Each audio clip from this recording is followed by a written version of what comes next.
Comencemos con las noticias más importantes del día y es que las fuerzas de la Policía Nacional Civil lograron evitar un nuevo ataque en contra de una unidad del transurbano. Los capturados, 2 hermanos. 2 individuos fueron capturados por agentes de las Fuerzas Combinadas de la Policía Nacional Civil cuando pretendían realizar un ataque armado en contra del piloto de una unidad de transurbano, siendo perseguidos desde la calle principal de la colonia Lomas de Santa Faz hasta la manzana D, sector 4, frente al lote 3 de la misma colonia. Los detenidos son los hermanos Milton Joel López Díaz, de 18 años, y Reyes Arnoldo, de 21. Se les decomisó un revólver calibre 38 especial con 3 casquillos de disparos que realizaron para evitar ser detenidos, 3 cartuchos útiles y una pistola de plástico. Según los agentes uniformados y los elementos del Ejército Nacional de la mencionada fuerza de tarea, los detenidos son integrantes de la Mara 18 de la clica Máster del Rap. La captura ocurrió cuando los agentes de seguridad escucharon los disparos, ya que su sede se encuentra a escasos 500 metros del lugar donde se efectuaron los ataques. Agentes de la Subdirección de Análisis e Información Antinarcótica, apoyados por agentes de la División de Fuerzas Especiales de la Policía Nacional Civil, fiscales del Ministerio Público y del Ejército de Guatemala, realizaron una erradicación de marihuana en una aldea cooperativa Flor de la Esperanza, municipio de Las Cruces, esto en el departamento de El Petén. Se erradicaron 19.500 matas de marihuana de 2 metros de altura, las cuales se encontraban en fase de aprovechamiento y tenían un valor comercial de unos 7.425.000 quetzales. Se encontraban en el área de 2 terrenos que juntos sumaban 1.500 metros cuadrados. Cambiamos de tema. ¿Sabe usted? El arzobispo metropolitano Óscar Julio Bian Morales criticó los programas sociales del gobierno. Aseguró que no atacan de fondo ni la pobreza ni la desnutrición. Como una obra cosmética, calificó el arzobispo metropolitano Óscar Julio Bian a los proyectos sociales como la bolsa y los comedores seguros. El líder cristiano considera que se debe de trabajar en el fondo del problema. Tenemos que progresar. No quedarnos solamente en los cosméticos. Ejemplo, estar dando bolsas de comida para la gente hoy, que es hambre para mañana. Démosles realmente herramientas para que puedan desarrollarse y ellos mismos empezar a generar todo lo que necesitan. Es necesario darles de comer, porque hoy se necesita. Pero no solamente eso, no nos quedemos allí gastando todo el presupuesto nacional en estar repartiendo en todas partes y muchas veces donde menos se necesita, porque no se llega a aquellos lugares donde realmente hay necesidad porque no tienen de qué alimentarse. Entre los productos que contiene la bolsa segura que llega a las manos de miles de familias guatemaltecas está 1 libra de leche de vaca entera en polvo, 3 libras de harina de maíz y soya fortificada, 2,5 libras de hojuelas tipo mosh, 2 libras de sal, 1 botella de aceite, 10 libras de arroz, 5 libras de azúcar, 10 libras de frijol negro y 5 libras de maíz nixtamalizado. Usted, la Liga Pro Patria presentará una querella en contra del Pleno de Magistrados de la Corte Suprema de Justicia. Esto por retardo de justicia, denegación de la justicia, incumplimiento de deberes y abuso de autoridad. Consideran su actuar ofensivo e ilegal por haber dado sin lugar 4 solicitudes de antejuicio presentadas en contra de la exfiscal general Claudia Paz y Paz, pues exponen que no les correspondía resolver. La razón de su actuación presuntamente sesgada en sus resoluciones, según Gilda Aguilar, es el tráfico de influencia, pero también invitó a los magistrados a leer la ley de antejuicios. En este caso, la Corte Suprema, que es penoso, es un agravio realmente para los guatemaltecos y una bofetada para los juristas en pensar que si lo hacen por ignorancia o si lo hacen con malicia, que se esté resolviendo de esta manera. ¿Por qué digo que una bofetada para los abogados, para los operadores de justicia? Porque la Corte Suprema es la cúspide del organismo judicial donde pensaríamos que están quienes conocen y conocen la ley y deben de respetar la ley. pero ellos resuelven algo que no les corresponde de conformidad con la ley responder. Y es por esa razón que la Liga Pro Patria, una vez más, en pro de un Estado de Derecho y por una legítima pretensión de ¿quién? De Guatemala, es que presentará ante juicio en contra de la Corte en pleno, porque fueron todos los magistrados quienes firmaron estos antejuicios rechazados sin límite, que no les correspondía a ellos resolverlo por los delitos, como lo dije anteriormente, de negación de justicia, retardo de justicia y abuso de autoridad. Bajo el nombre Abraza Guatemala, grupos de la sociedad civil pues han iniciado un proyecto de construcción de casas para familias de extrema pobreza. 600,000 quetzales es la inversión inicial del proyecto Abraza, con lo cual se espera construir 8 viviendas para familias en pobreza extrema, así como personas afectadas por el último terremoto en San Marcos. Seguidamente tienen contemplado iniciar 5 proyectos de recuperación de canchas deportivas, parques recreativos y guardianías, además de 4 proyectos de remodelación de salones y techos de escuelas, 4 obras más dirigidas a la comunidad y 2 asilos de ancianos. Abraza surgió como un aporte de la Iglesia Adventista del Séptimo Día con la intención de combatir la pobreza del país, y proyectos como estos Abraza los realiza en países como Belice, México, El Salvador, Costa Rica, Colombia, Trinidad y Tobago, entre otros, pero en nuestro país ha cubierto un sinnúmero de áreas con su iniciativa. Hemos estado participando en los departamentos, si quieren conocer por departamento, departamento de Guatemala, departamento de Totonicapán, departamento de Izabal, departamento de Chimaltenango, departamento de El Progreso. Estamos participando en Suchitepeques y también en el departamento de San Marcos. Ahí abarcan estos 23 proyectos. Si ya lo especificamos un poco más, hemos estado en la Feria San Marcos, zona 18, zona 3, El Gallito. Hemos estado en San Juan Comalapa, allá en Chimaltenango también, en Tierra Nueva, en la Quinta Samayoa, Colonia Santa Marta, en Misco, el asentamiento 4 de febrero en Río Dulce, en Morales. Hemos estado en Sansare, en San Bernardino y en Malacatán. Pausa, regresamos con más noticias a las 8:45 en domingo.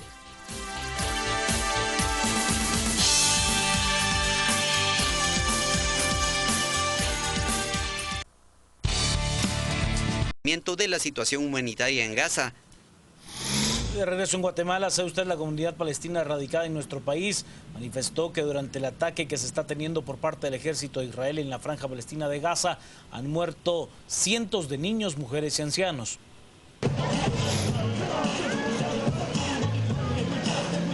Un grupo de palestinos y simpatizantes de los mismos se situaron frente al Palacio Nacional de la Cultura para protestar contra Israel.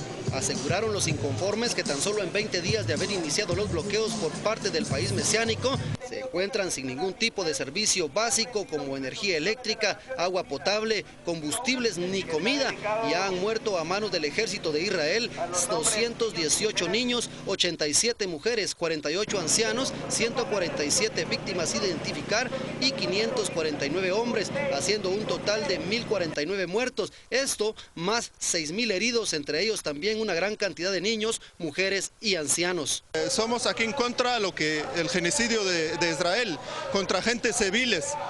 Palestina no tiene armamento, no tiene ejército.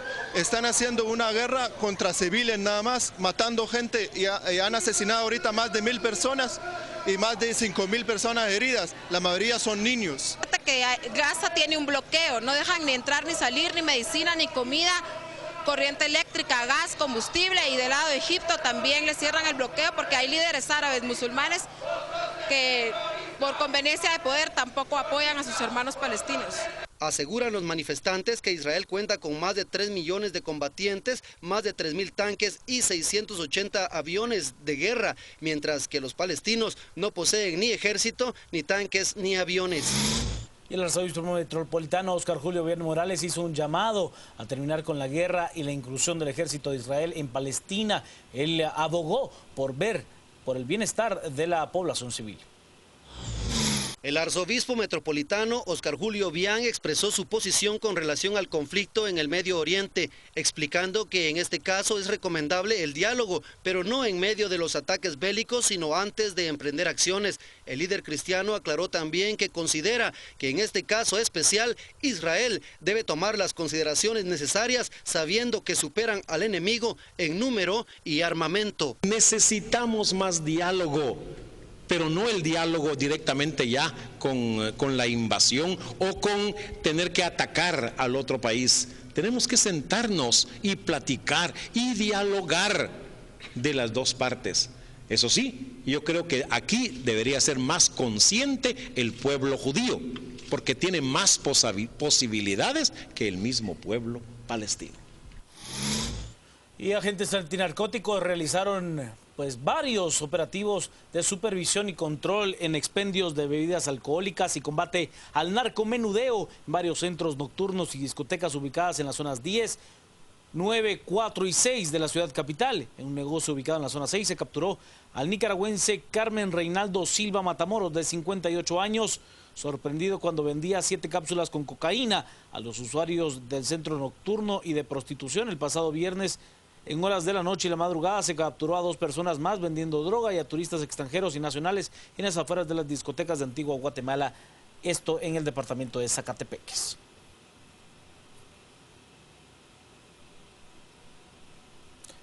Hasta aquí llegamos con las noticias, lo dejo con el análisis de la semana, luego este oeste, mañana muy temprano será Elsa Mariana García y Mario Rosales quienes le acompañan a usted con las noticias. A la 1 p.m. Michelle Mendoza y Carolina Quiñones. Yo tendré el gusto de estar con usted a las 6 p.m. junto con Ana Lucía Mazariegos. Mientras tanto, le deseo a usted que tenga una noche muy hermosa.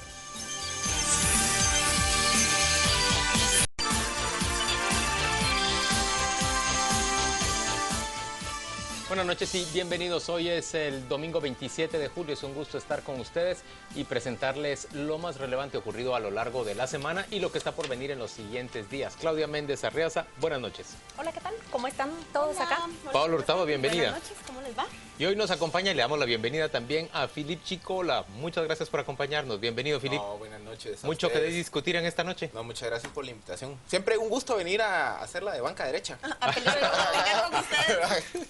Pero ahora, no necesariamente. Banca desde la derecha, ¿o no? No necesariamente banca derecha. Pero ahora confesión en las cámaras. ¿Te gusta más aquí que a las 10?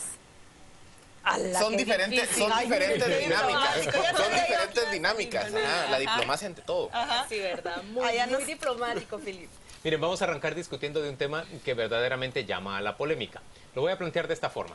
Por un lado, Manuel Valdizón decidió, y lo hizo público el pasado lunes, desafiliarse del partido Líder. Todavía no se sabe exactamente si su renuncia del partido ha sido aceptada, porque el partido se encuentra en suspenso. Pero si fuera aceptada, yo quiero preguntar, ¿se ha puesto Manuel Valdizón a sí mismo en un embrollo con esta determinación? Porque podría considerarse que se retira de un partido para poder hacer campaña anticipada y luego, al concretar su candidatura, los magistrados del Tribunal Supremo Electoral podrían identificar que lo que se produjo fue un fraude de ley. ¿Se ha puesto a sí mismo Manuel Valdizón en un embrollo?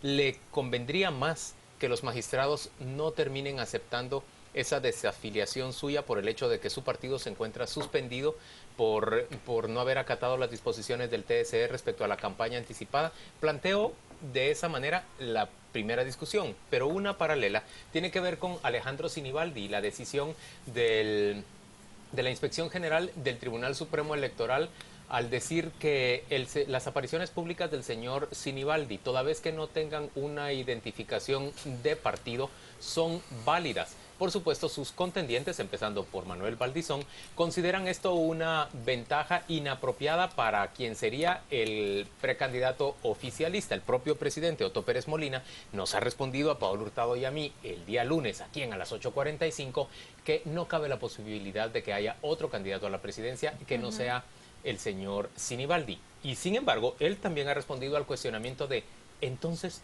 ¿por qué permitió que el señor Sinibaldi participara junto con él en la entrega de bolsa segura el pasado sábado, no el día de ayer, sino el sábado anterior, el sábado previo, en San Marcos, repartiendo bolsa segura a vecinos de aquel departamento. Y el presidente respondió, él es ministro de Comunicaciones, él fue parte de un grupo grande de funcionarios que participó en San Marcos, pero es inevitable, por supuesto, que sus contendientes y muchos ciudadanos vean todo esto como una campaña inapropiada, anticipada, de quien va a ser el candidato oficialista. Su planteamiento. Usted nos explica o expone que Valdizón lo que está desequilibrando esa balanza porque Alejandro Sinibaldi no tiene prohibición como ministro de Comunicaciones de mostrarse a un potencial electorado y él se retira de su partido para poderse mostrar de la misma manera. Y poderse mostrar de la misma manera. Yo creo que hay un antecedente importante. Manuel Valdizón en enero salió del comité ejecutivo de Líder. Recuerden ustedes que fue en la misma semana cuando él pidió su retiro y dejó a Villate como secretario general cuando sucedió el ataque con cal a la vicepresidenta y se capturan a las muchachas y las muchachas dicen que las contrató este joven que ahora está prófugo y que tuvo vínculos con Líder, que aparecía en la tarima con Manuel Valdizón durante la campaña y después también. Cuando eso sucede, el primer artilugio yo lo fecho ahí. Él no va a perjudicar, o no va, no, mejor, ahí fue la relación al revés. Él no quiere que una vinculación de un sospechoso lo perjudique a él. Segundo artilugio, ahora él quiere seguirse mostrando y se desafilie al partido. Yo creo que él está buscando los recovecos para que ya sea que él no perjudique o viceversa. Pero también entiendo el punto de Juan Luis. Están dejando en desventaja a todos, menos a Sinibaldi, aunque él inmediatamente al anunciar que va como candidato deberá ya someterse a las mismas reglas, pero mientras tanto él gana tiempo. Yo quiero comentar un poco sobre este tema, sobre el Tribunal Supremo Electoral, porque al principio emite un fallo que le da mucho brillo, ¿verdad? Brillo y brío, que no son lo mismo. Pero lo coloca en una posición que el mensaje primero que yo interpreto es sobre la independencia de quienes le eligieron. Acto seguido se emite esta otra resolución desde la misma institución, aunque es una inspectoría la que llega a esa conclusión, en la cual el ministro queda liberado de ese cargo de campaña anticipada porque es un ministro de Estado. Prácticamente se desequilibran las dos decisiones. Por un lado, Otto Pérez Molina anuncia que es Alejandro Sinibaldi quien va a ser el candidato, pero por el otro creo que le falta a nuestro Tribunal Supremo Electoral mucho de lo que se dice que los jueces deben de tener, más allá que la letra muerta de una ley, la sana lógica razonada, utilizar la razón y la lógica que no se la va a dar la ley. México se enfrentó exactamente al mismo dilema en el año 2007 y ustedes recordarán que se emite la famosa ley que tiene México hasta el día de hoy vigente, en la cual toda institución debe ser promocionada como institución. Ni el director, ni el presidente de junta directiva, ni el ministro puede figurar allí. Porque un gobierno tiene derecho de informar a su población sobre los cambios, sobre los avances, sobre las alarmas o advertencias, pero desde esas propias instituciones no se puede promocionar la figura de alguien. Acá no sucede lo mismo con Alejandro Sinibaldi. Acá él reparte bolsa segura, acá él construye casas en donde se destruye. No es el ministerio. Es Sinibaldi y no es el ministerio. Pero aquí también lo que vemos es los vacíos de la actual ley electoral y de partidos políticos. Claro. Porque el Tribunal Supremo Electoral no tiene jurisdicción sobre aquellas cosas que sucedan más allá de los partidos.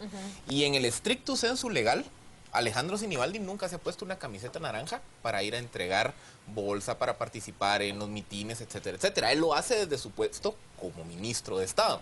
Entonces, existe ahí un vacío donde el tribunal no se puede meter en esa jurisdicción porque no es el partido el que lo está haciendo. Segundo problema, el caso de Valdizón o lo que él trata de hacer. Valdizón realmente está tratando de copiar el modelo de Amílcar Rivera. Recordarán que Amílcar Rivera hace unos 3-4 meses tapiza la ciudad con mupis donde él promocionaba que iba a dar una conferencia. Yo nunca supe si dio la conferencia o no y si alguien efectivamente fue a la misma. Pero, no la recuerdo. A ver, otra vez en el estricto sensu legal.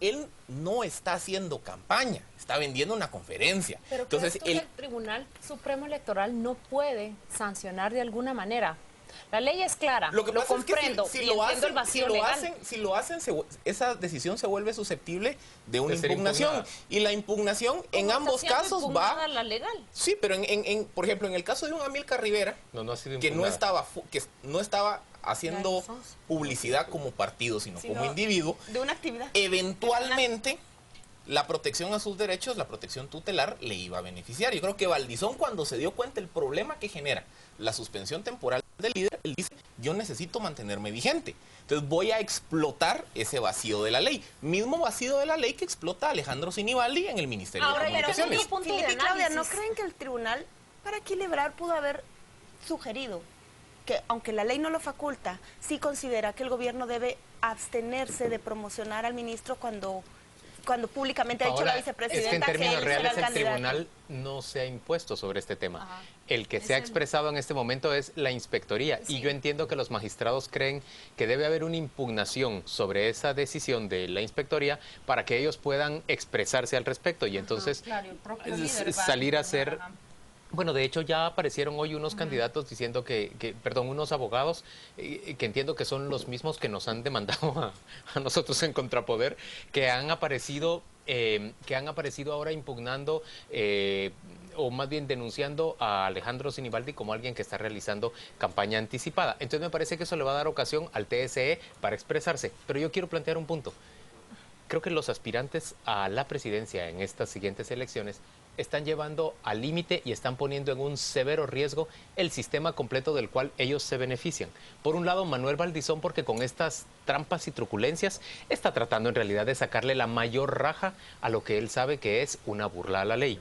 Por el otro lado, porque Alejandro Sinibaldi también está tratando de sacarle la mayor raja a su presencia dentro del gobierno para presentarse él como una figura pública ante los ciudadanos. Me parece que ambos van a tener que tomar una decisión y no sé quién va a ser más sensato. ¿La tendrán? Pero no, es, lo que quería decir es que Sinibaldi puede abstenerse, por ejemplo, de presentarse de forma pública y, como decía Claudia, solo exhibir las obras de forma institucional. Yo lo que creo es que por eso separé muy bien de lo que el tribunal ha hecho y lo que ha hecho la inspectoría. Sí existen, no impugnaciones, pero peticiones de revisión respecto de la suspensión de los 11 partidos.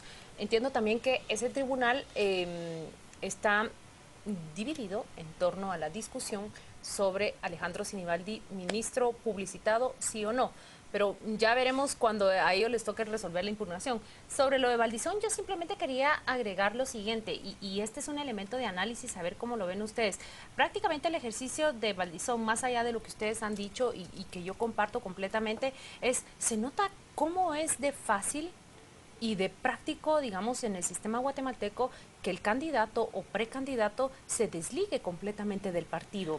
Y ahí vamos al ejercicio de que hoy corre en un carro y mañana bien puede correr en otro, y ese es el mensaje que está en el trasfondo. Porque hay un problema, otra vez, otro vacío que muchos defienden, pero a mí conceptualmente no me gusta. Y es que en la ley electoral no hay ninguna obligación para que un candidato tenga que estar afiliado a su partido para correr por un puesto de elección popular. O sea que Valdizón puede inscribirse como candidato sin ser afiliado al líder. Sin ser afiliado. Entonces él puede venir el día de la asamblea y que la asamblea lo proclame, aunque él no esté afiliado. Yo puedo venir... Es una libertad importante si lo vemos desde el pero punto de vista de atenta contra político. El fortalecimiento de la institucionalidad de los partidos y abre la puerta para que ocurran temas como este, porque Valdizón dice, miren, a mí nada me obliga a estar afiliado a mi partido. Entonces yo me puedo salir del partido, violar el espíritu de la norma, abusar de todos esos vacíos de ley, seguir haciendo campaña anticipada, porque yo puedo regresar 2 meses antes, 1 mes antes, 2 semanas antes del cierre de inscripciones, me inscriben y todo tranquilo. ¿Y en qué predicamento quedan, verdad? Porque prácticamente notan que eso en el electorado tiene poco sentido. Un electorado que no le importa, y un electorado que no le importa la mentirilla, el truco trueque, la trampita. Ese es prácticamente el mensaje que está de fondo. Porque también, ahí yo creo que Valdizón hace un riesgo calculado. Él sabe que la crítica a esta actuación va a venir principalmente en el mercado urbano. Y él sabe que en capitalino principalmente, que es donde más se mueve todo el tema de la formación de opinión pública, los cuestionamientos y demás. Valdizón entiende muy bien que ese no es su mercado objetivo. Entonces él sabe que puede arriesgarse a generarse cierto desgaste en el mercado capitalino, porque ese es un mercado que de entrada no va a votar por él.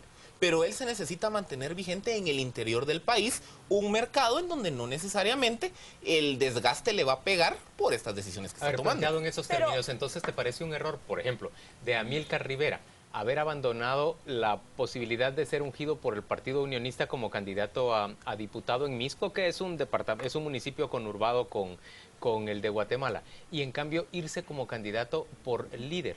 Porque te parece que ese electorado difícilmente sería el tipo de electorado que aplauda a Manuel Valdizón. Es que ahí es diferente, porque ahí Amílcar Rivera lleva su propio caudal. Porque él termina siendo el cacique del líder, entonces termina siendo un matrimonio por conveniencia. Yo llevo... ¿Crees que él pueda acarrearle voto al líder? Sí. Que Amílcar pueda acarrearle voto al líder. Tiene su estructura clientelar local. Siempre se acarrean los dos. Se acarrean los dos, pero a mí yo no quiero que dejemos pasar por alto las comparaciones que la misma gente ha hecho cuando Sandra en el 2010 dice que se divorcia para casarse con Guatemala. Al final es eso, retorcerle, en ese caso a otra ley, pero al final una ley, para inscribirme o para conseguir que no me afecten las decisiones judiciales. Y eso queda claro legales. Ante un grupo. Pienso que Manuel Valdizón se expone. Seguramente él lo tiene muy bien analizado, él es abogado y estará bien asesorado, pero creo que también se expone a que cuando trate de regresar, de inscribirse, enfrentarse a una serie de trabas legales.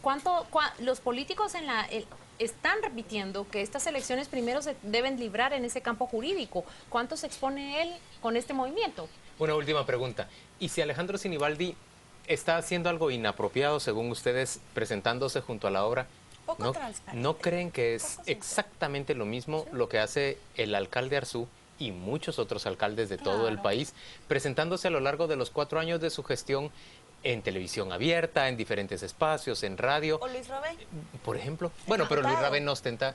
Bueno, es diputado al Congreso. Y seguramente buscará la reelección. A mí me gusta, digamos, no quiero decir que es exactamente lo México, mismo entonces lo que haría Sinibaldi que lo que hace Arzú. Claro. A mí me gusta mucho el ejemplo de México porque hicieron prevalecer la institución sobre la persona.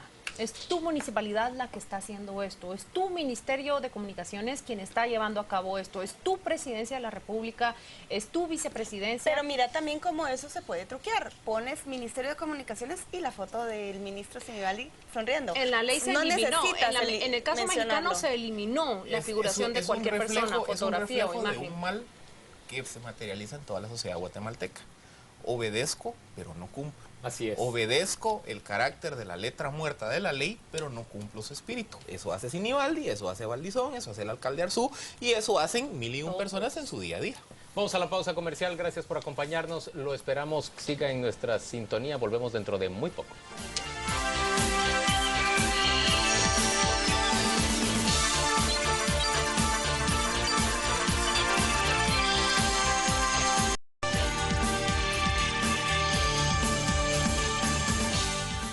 Estamos de vuelta en domingo a las 8:45 ahora para conversar sobre ese viaje de 3 días que realizó el presidente de la República, Otto Pérez Molina, hacia Washington. Yo arranco con esto que habrá de disgustarle, por supuesto, al oficialismo, pero miren, el presidente Pérez Molina solo llega a la Casa Blanca invitado junto a sus otros colegas del Triángulo Norte. No le han dado la reunión bilateral que desde hace tiempo se está pidiendo. Me parece que eso tenemos que tenerlo bien claro los guatemaltecos. La Casa Blanca, así como que cariñito a esta administración, no le tiene y no le expresa ningún aprecio especial.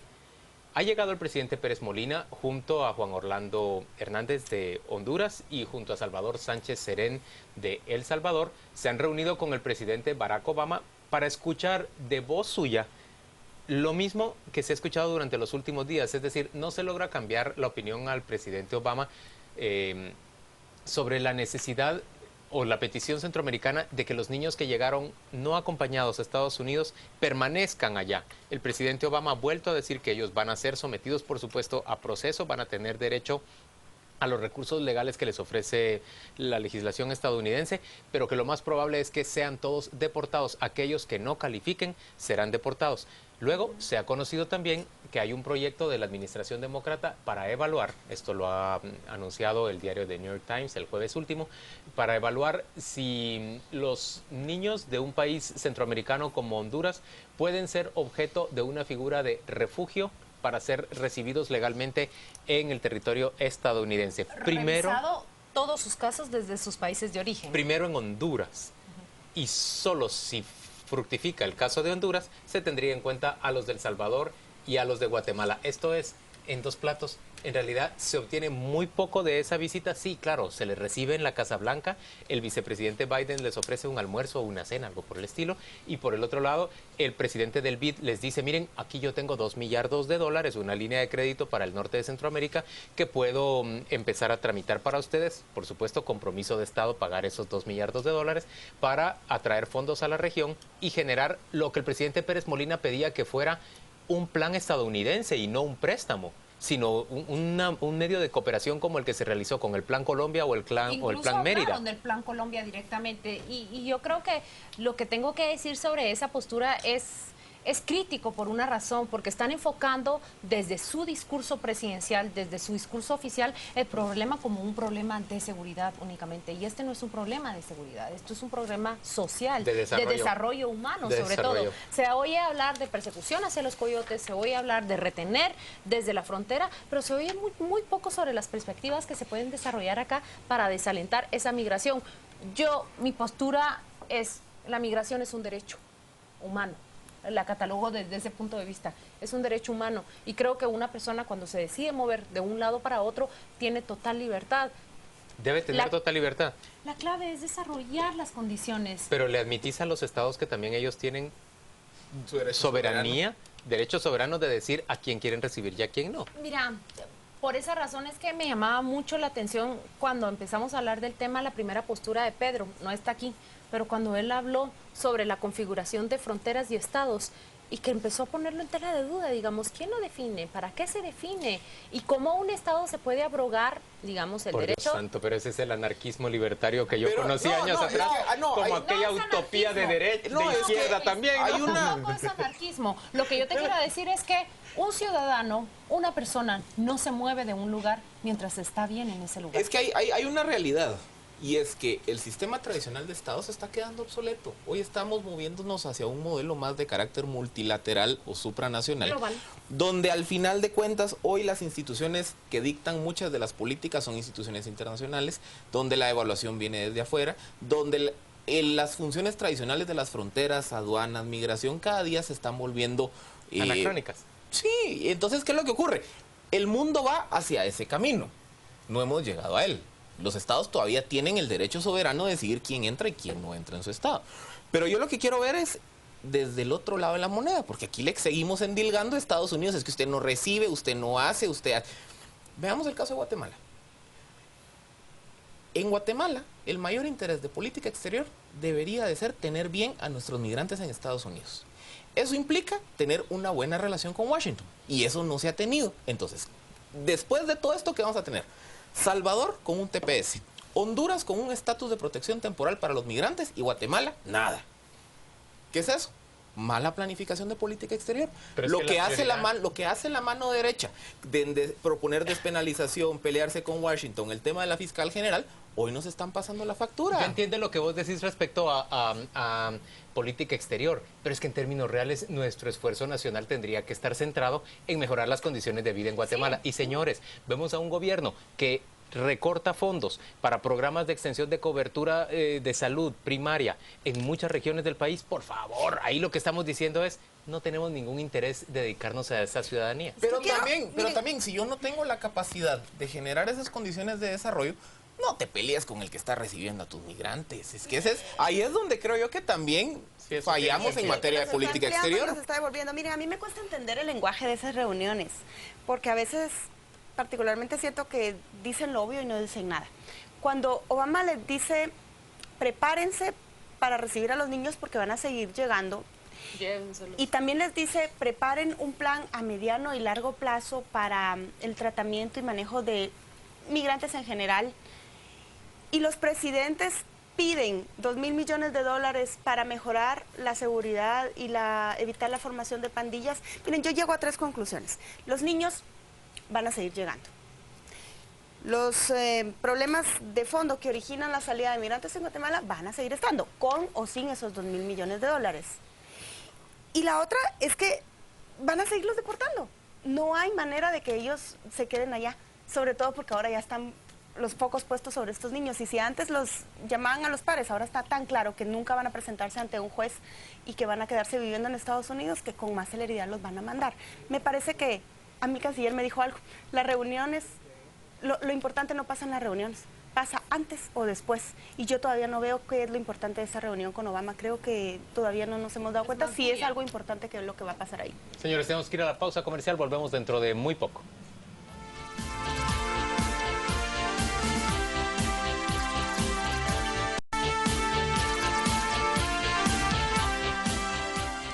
En este segmento tenemos preguntas y respuestas y también lo que se viene para la siguiente semana, pero antes, como todas las semanas, le hacemos una presentación desde nuestra perspectiva de la revista Contrapoder. Si usted ya vio el spot, es este nuestro tema de portada. Mitzi, otra víctima del círculo de la violencia, un matrimonio entre 2 jóvenes veinteañeros que termina en cárcel y muerte. Lo que expone esta historia es que más allá de un caso, un crimen, en el que se ha vertido la hipótesis de que el esposo asesina a su esposa por el cobro de un seguro, hay un historial de abusos, de malos tratos, de violencia intrafamiliar que quedó documentado en el Ministerio Público, que provocó que se ordenaran medidas de seguridad para ella en este año, y ella y su esposo se reconciliaron y tuvo ese mortal desenlace en julio de este año, cuando apareció su cuerpo en el baúl de un carro. Y ahora el esposo está detenido, sospechoso, señalado por el Ministerio Público de ser la persona que planificó y ejecutó ese horrendo crimen de una mujer joven que cayó todo un círculo vicioso de la violencia intrafamiliar. ¿Alguno de mis compañeros quiere comentar?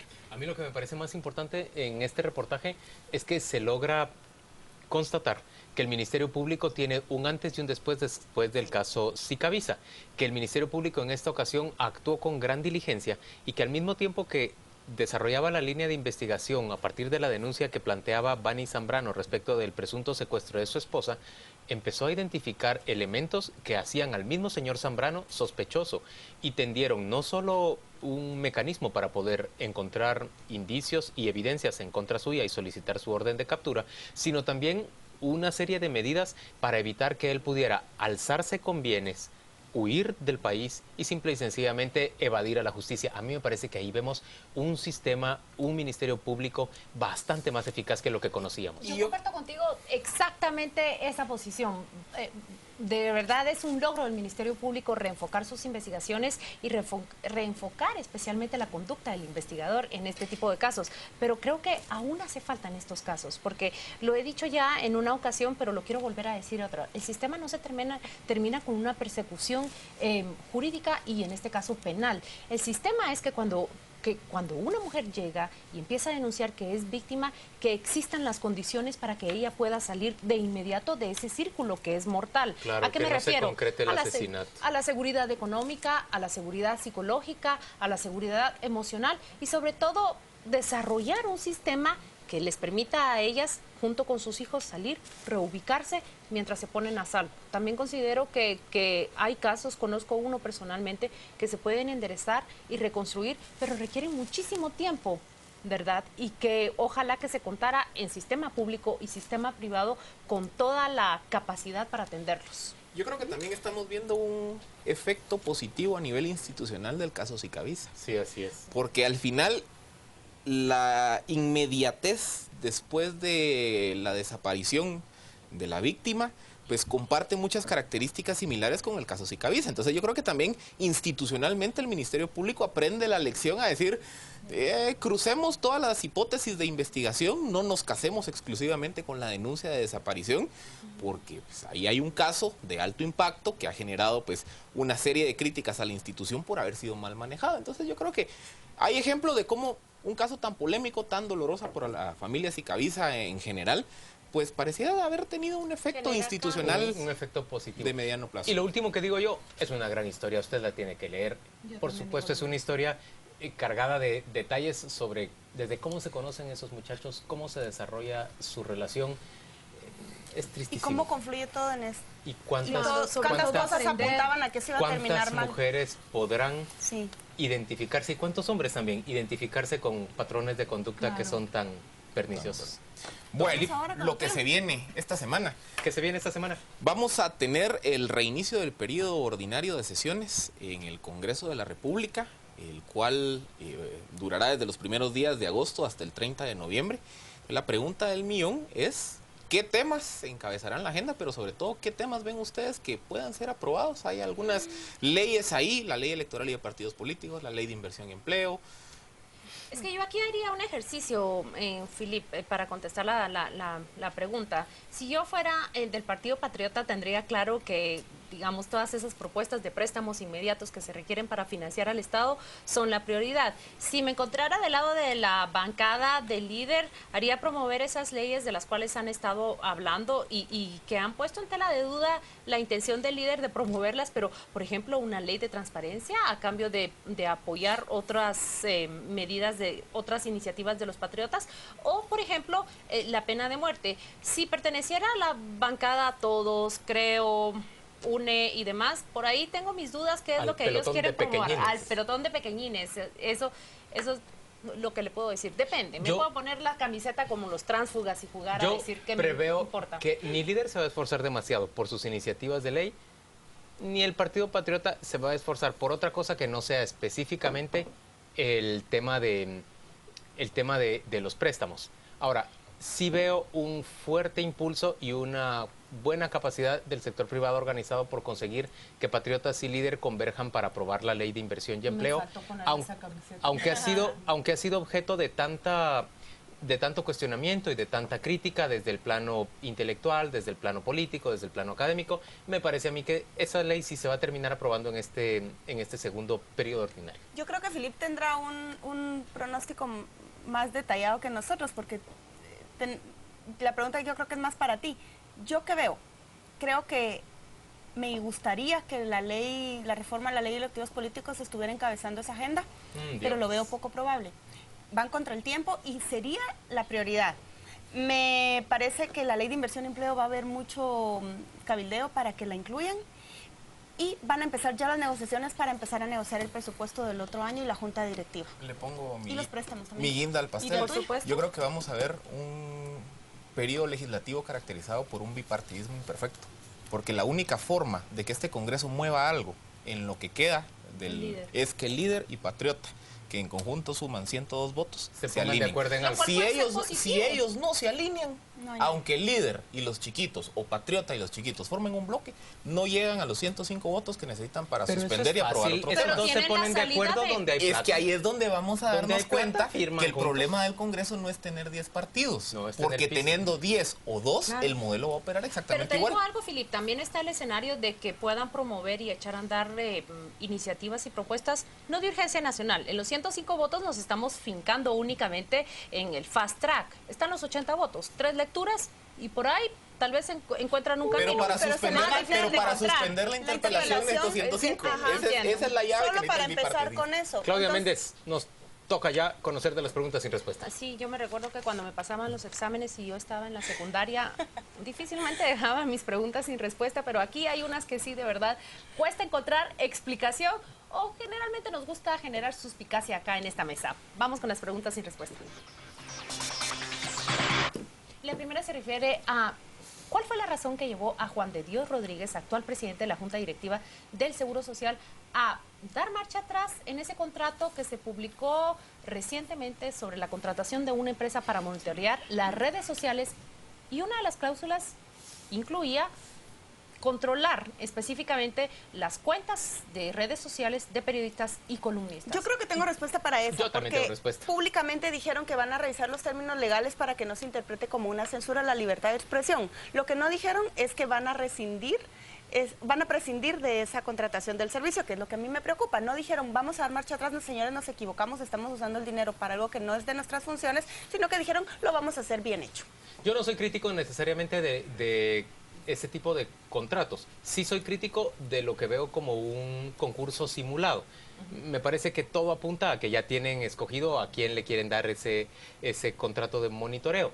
Ahora, a mí me parece que dio marcha atrás porque no quiere hacerse mucho más sospechoso de lo que ya se ha hecho a lo largo de los últimos meses con compras designadas de proveedores de medicamentos, con nuevos listados de medicamentos cuestionables, por supuesto van a iniciar la construcción de esa mega obra, ¿cómo se llama? La ciudad de la salud. La ciudad de la salud, en donde ahí sí van a echar la gata a retosar, pero en grande. Claro, sí. Entonces, de plano que lo que quieren evitar es ponerse tanto en evidencia. No, y también creo yo que esta compra particularmente generó un rechazo mucho más de una multiplicidad de actores más amplia de lo que ha hecho el tema de otras compras. Entonces yo creo que cuando el presidente del ICS se da cuenta de que tenía a medios de comunicación, formadores de opinión, tanques de pensamiento, intelectuales, etcétera, etcétera, oponiéndose por el tema de la libertad de expresión, creo que ahí se dio cuenta que tenía una crítica mucho más amplia que cuando los señalamientos son de corrupción. Sí. Así es. Más que pregunta, esta es una adivinanza. ¿Quién dice sí, quién dice no? ¿Va a avanzar esa intención de Gustavo Martínez, el secretario privado de la Presidencia de la República, para postularse como candidato a magistrado de Corte Suprema de Justicia? ¿Quién dice sí? ¿Quién dice no? Yo digo que sí, va a haber mucho cabildeo del Ejecutivo para que lo incluyan en la nómina. Él es la pareja de la hija del presidente. Hay que especificar también que tiene... Secretario y primer yerno. Y primer yerno de la nación. Penosamente yo creo que sí, pero digo penosamente porque por un lado es una vergüenza que el presidente de la República promueva a alguien tan cercano a su círculo para una posición tan relevante para el país. Es que pensamos poco en qué significa darle a una persona, poner en sus manos la capacidad de administrar justicia en nombre de todos nosotros. Es que eso no es un encargo que yo le doy a Claudia como te encargo, Claudia. Es que eso es una cosa muchísima más seria. Me da vergüenza por ese lado, me da vergüenza por el otro. La verdad es que él como secretario general de la Presidencia ha dejado mucho que desear, ha metido... No lo voy a decir de esa manera vulgar. Ha cometido muchos errores. ¿No se acuerdan que tuvieron que traer a una alto oficial del Congreso de la República para que le ayudara un poco a plantear? No, hombre, y eso quieren que sea secretario general de la perdón, que sea magistrado. Aparte no que hay la derecho, intención que uno ve detrás es justo. que se quieren asegurar. Cualquier caso que llegue a la corte que tenga alguien que lo frene o que les ayude, no es correcto. Hay que ver el juego de números, porque yo creo que en esa comisión de postulación de Corte Suprema, no está todo dicho. El gobierno no necesariamente quedó bien parado. Señores, hay muchas más preguntas que plantear, pero hemos llegado al final de este programa. Ya se terminó el programa. Me lo dicen con pesar. ¿Quieren enunciar las preguntas por lo menos y nos vamos rápidamente? Yo puedo anunciarlas muy rápidamente. Viene una que es muy sencilla y que ya se tocó en la mesa. Es, en ese nuevo periodo de sesiones del Congreso de la República, ¿de casualidad los diputados van a incluir la discusión de la ley electoral y de partidos políticos? No. ¿Quién sabe? A veces nosotros somos muy mal pensados. Y la siguiente pregunta se refería a ¿por qué los policías que son sospechosos de la implantación de pruebas en el caso de Gregorio Yujá no han sido suspendidos de sus puestos? ¿Hay algún poder que los proteja? Pregunta sin respuesta hasta el momento. La respuesta es por supuesto que hay un poder que los protege. La pregunta es ¿cuál? Esa es la pregunta real. ¿Quién? Señores, gracias por acompañarnos. Que tengan ustedes un feliz descanso y le dejamos en compañía ahora de nuestra viñeta de la semana. Con eso nos despedimos.